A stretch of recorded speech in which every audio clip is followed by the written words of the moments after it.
tout le monde, on se retrouve aujourd'hui pour le montage de la première partie de montage de la Apsima, donc le véhicule de la Tombola.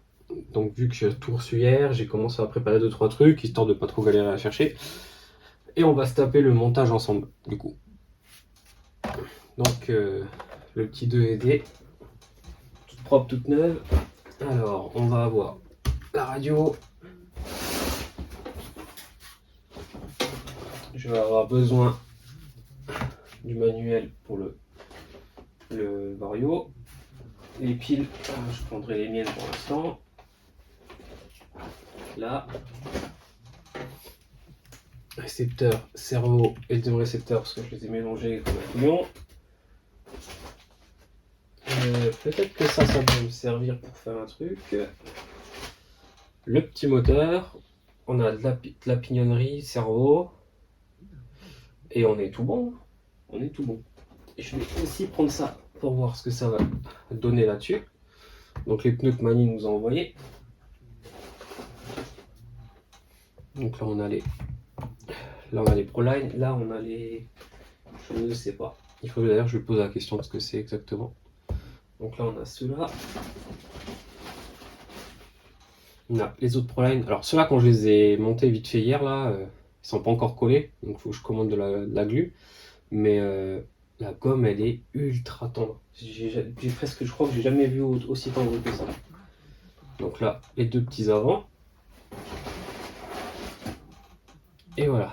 Comme ça on pourra avoir une idée du look qu'il va avoir avec les pneus une fois monté dessus. Pour l'instant, on va les mettre de côté. Hop.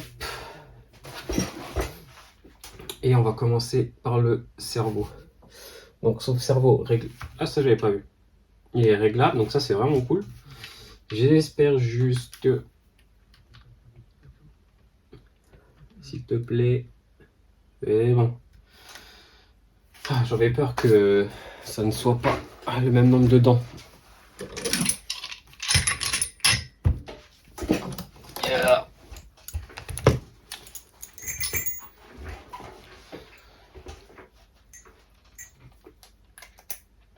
Ah, faut que je prenne la visserie aussi. Parce que du coup.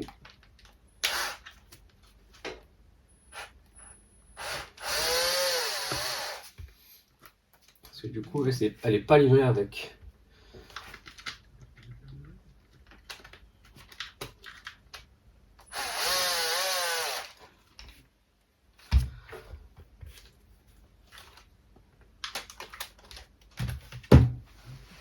Visserie, du coup, M3. Voilà.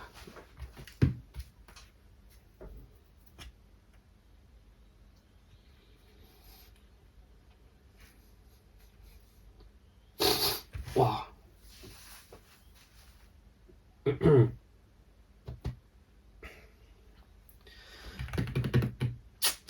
les avais en plus. Oh la vache, je m'étais mis les amortisseurs et tout ce qu'il fallait pour la direction.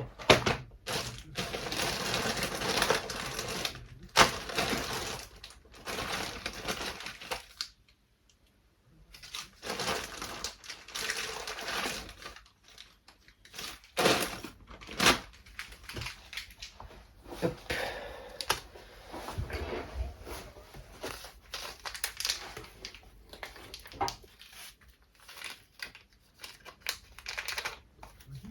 Alors. Ça. Alors là, c'est un petit détail. Alors ça sautera pas forcément aux yeux de tout le monde. En fait, le caoutchouc. Voilà, vous le verrez carrément pas. Et en fait, d'un côté, il y a un ergot en fait. Et de l'autre côté, vous ne l'avez pas. Et en fait, justement, bah, cet ergot-là, il faut le mettre à l'extérieur en fait. Hop là. Hop. Comme ça, le caoutchouc, il est bien en place et il ne peut pas tourner sur lui-même.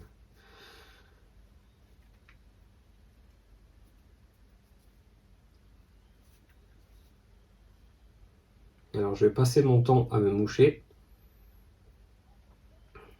On va pas m'en vouloir. C'est ça où la caisse, je la fais je la commence dans 8 mois.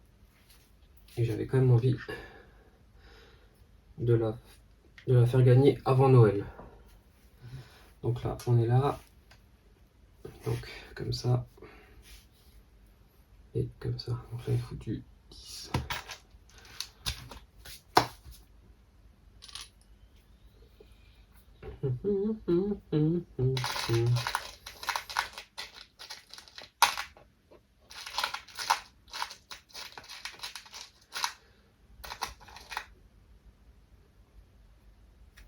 Deux fois. Je dis 10, mais voilà, c'est juste.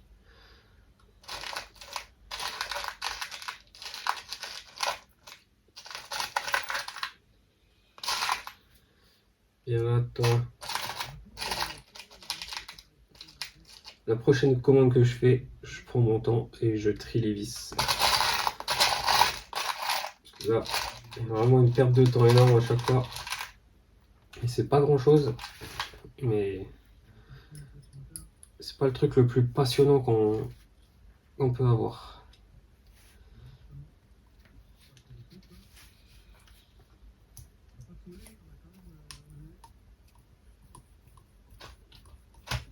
Hop, une fois. Donc là, je les fais juste prendre dedans.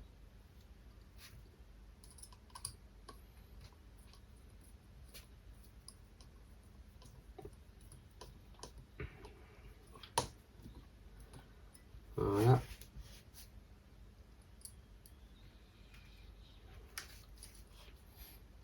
Il n'y aura pas beaucoup de conversation sur cette vidéo, hein. Mais bon, ça permettra de voir, même si je vois quelque chose, si je peux donner mon avis sur le truc ou pas, ou faire apprendre 2-3 trucs à certains, ça peut être cool, ça peut toujours être cool. Et puis, celui-là qui va la gagner, il aura une vidéo du montage de sa caisse, ça peut être cool aussi.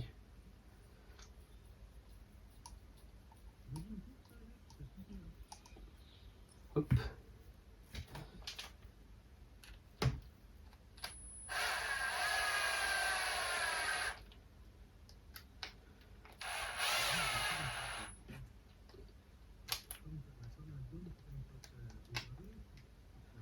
Hop. Alors il n'y a pas un couple énorme, hein, sur le cerveau, donc pas besoin de les serrer, à les bloquer. Le seul truc que vous allez faire, c'est le bloquer complètement et que vous n'arriverez plus à le monter. Alors,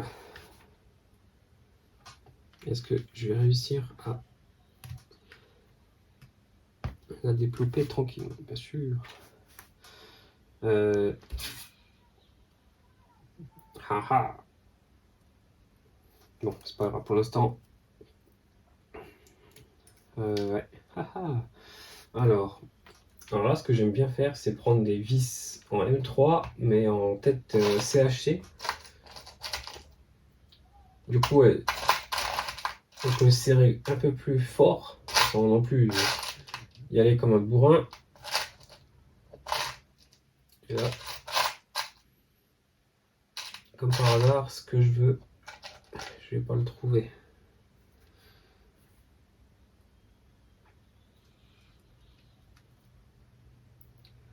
Bon, bah, ça sera une normale, hein, une...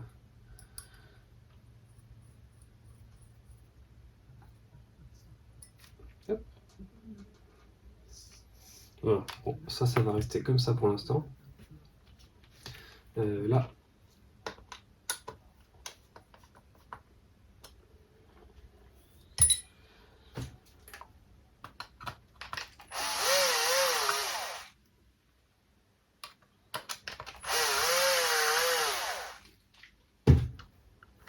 hop, récepteur. On aura... Oui, on aura cette place. Ok.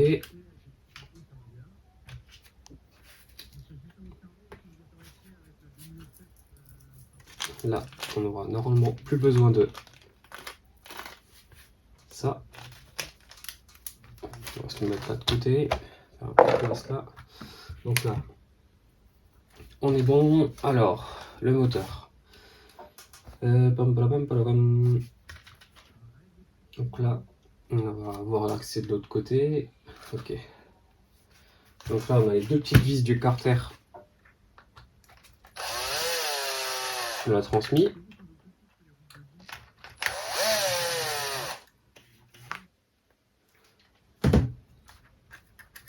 Hop. Ouais, quand il m'a dit que c'était neuf, il a pas blagué, hein. C'est neuf de chez neuf. Hein. Viens par là, toi. Je t'en train de chercher le moteur. Blah. Alors.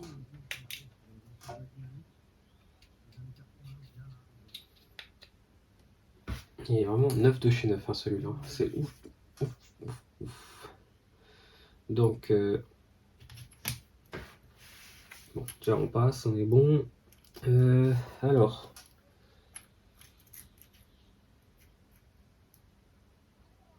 Ok. Mouchoir, et je vais en profiter aussi pour me prendre une petite lipo avec. Ah oui, il faudra qu'on se fasse l'adaptateur.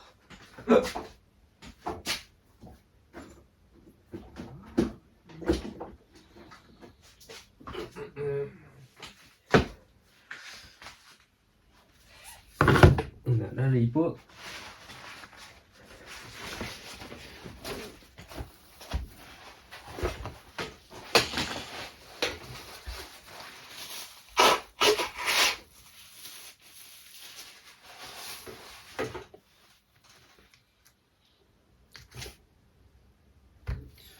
Donc là, du 8.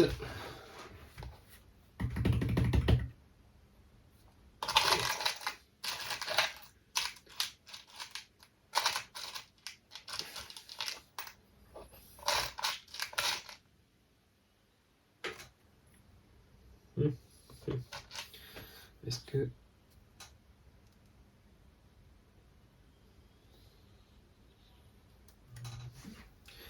Non. On est un peu moins cuite, mais je pense que c'est même parfait. Puis là, parce que pour serrer le moteur, ça peut être cool, même si celui-là, il risque pas d'aller très très loin. Juste que je vois si j'arrive à choper le filet correctement.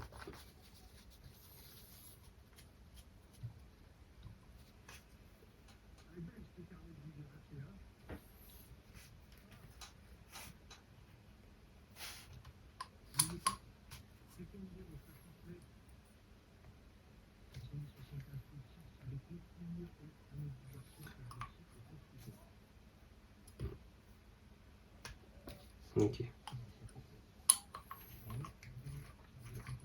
Avec la rondelle, on sera parfait.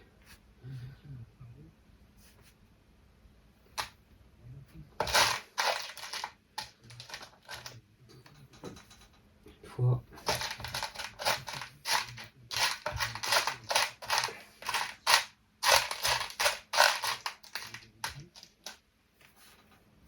Et deux fois.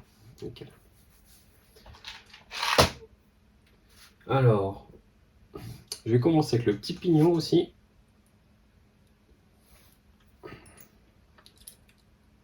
J'en ai un qui est un peu plus grand, comme ça vraiment, on est sûr de vraiment pas aller trop vite.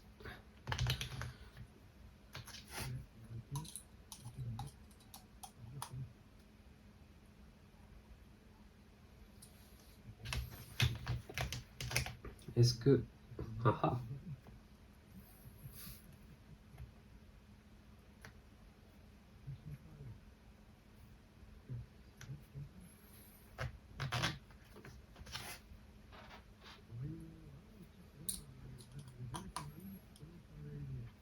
Là, déjà, premier petit truc. En fait, la couronne est tellement proche et le moteur ressort tellement que ça ne passe pas.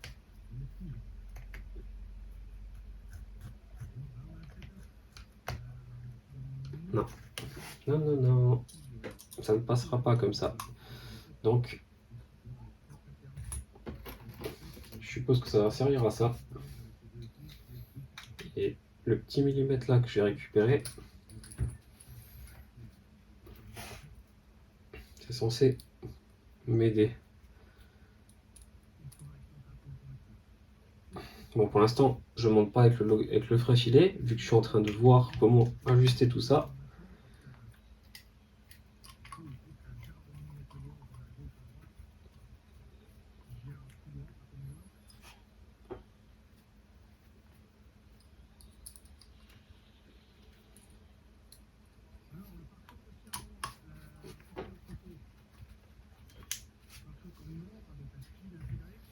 Yep.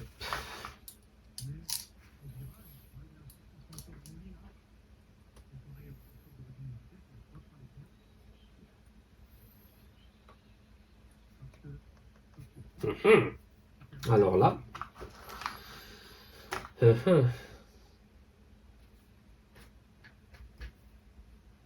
là, il va falloir se trouver une solution pour encore décaler le moteur à l'intérieur. Est-ce que par hasard, il y aurait ce genre de cale ici?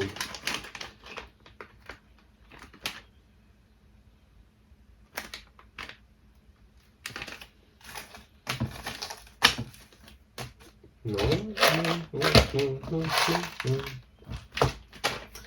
en vrai, j'ai pas vraiment envie de mettre des rondelles parce que on portera pas sur tout le chariot, on risque d'être de travers.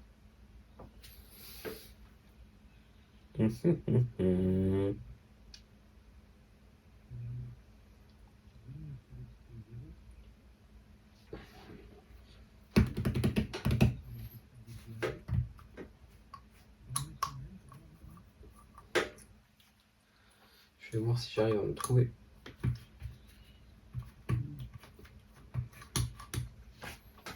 Oh, j'allais dire une rondelle de cette taille, mais...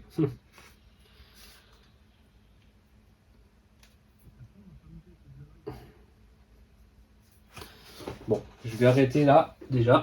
Je vais vous reprendre tout de suite, juste me trouver une petite rondelle. A tout de suite.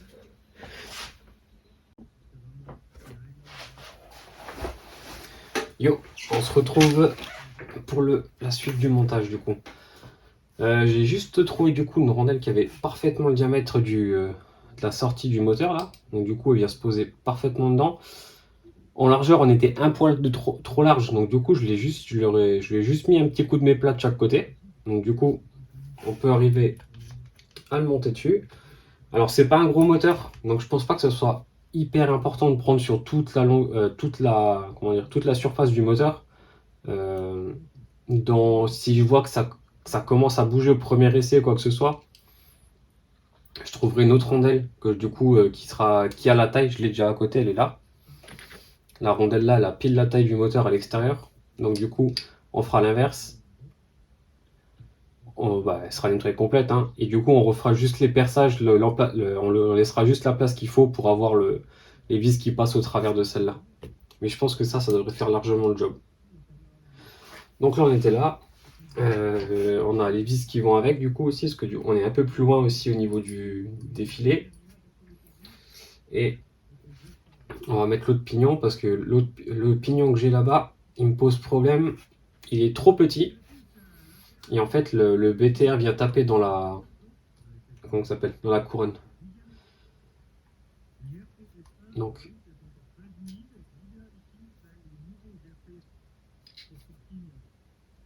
Ok. Là, on est bon. Alors, où est-ce que tu es?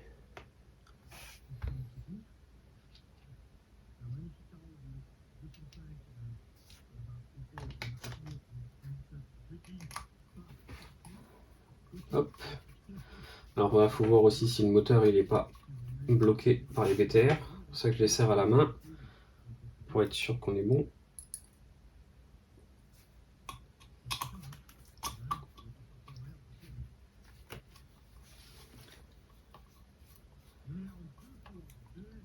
Hop.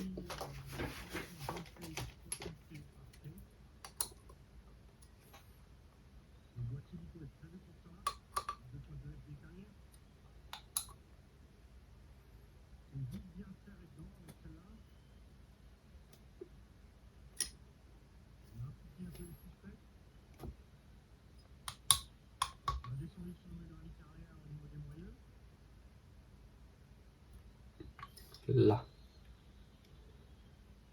Non.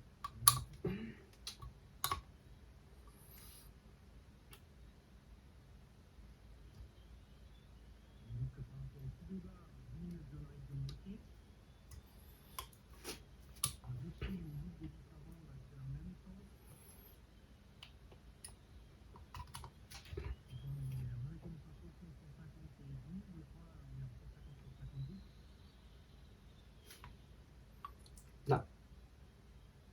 Là, on est pas mal. Là, on est vraiment pas mal. On verra ça avec le bruit tout à l'heure. Là.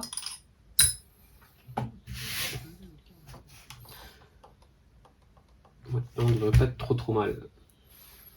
Ok, donc mon BTR là, on est bien bloqué. On est bon. Tiens, je vais devoir faire un premier montage pour voir où va quoi, comment je l'installe. Et après, il y aura le montage définitif avec le frein filet, le scotch et tout ce qui va bien partout. Hein. Alors, tous les trois là.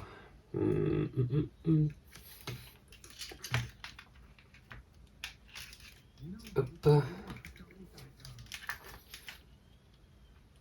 On va les faire passer ici.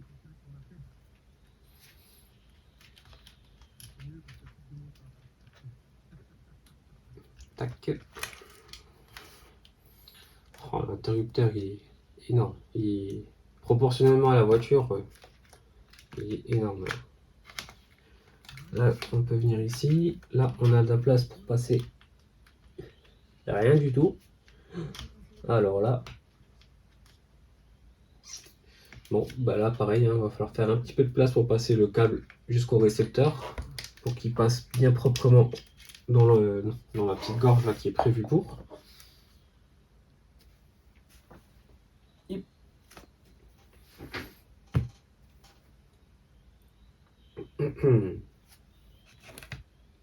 Là, on est pas mal. Après, on va revenir ici.